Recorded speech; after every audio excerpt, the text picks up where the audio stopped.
O recinto feiral de Castroverde acolleu unha animada feira de artesanía e gastronomía, que este ano cumpriu a súa maioría de idade, consolidada xa como un escaparate das nosas tradicións e que estivo amenizada por Zuncuurrundullo, Asociación Cultural e Musical do municipio.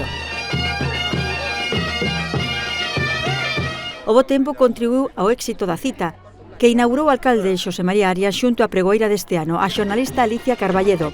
No acto tamén participaron os deputados de Medio Ambiente Carlos López e de Cultura Iria Castro. Entre os protagonistas da xornada, os artesáns, que ao longo de todo o día fixeron demostracións ao vivo. Amosaron ante un público atento as súas habilidades camadeira, ferro, arxila, coiro ou bimbio. Ademais, houbo obradoiros para que os nenos e nenas tamén se puxesen mans á obra.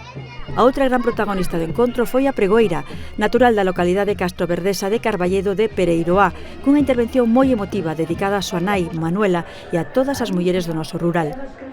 Pero hoxe, o que quero comunicar, o que quero contar, non é unha noticia, nin unha crónica, senón unha homenaxe. Porque se hai algún motivo polo que eu puidera ser merecedora de dar hoxe este pregón, é ser froito dunha xeración de mulleres.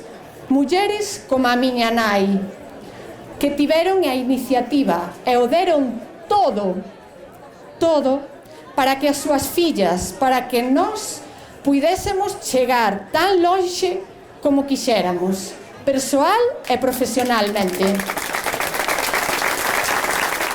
Alicia Carballedo tamén fixo referencia á súa vinculación ca feira, unha das citas máis concorridas e fermosas, dixo, do Concello, que viu nacer hai 18 anos en na que participou en todas as súas edicións.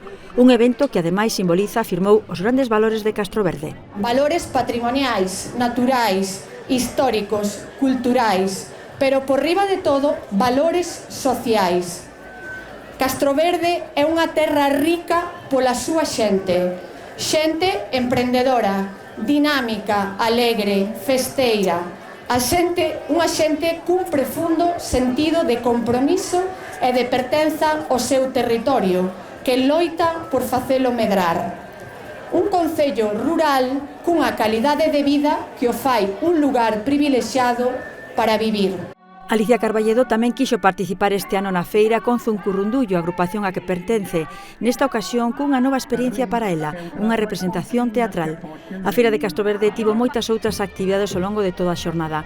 Unha das que suscitou especial interese foi a concentración de motos e coches clásicos.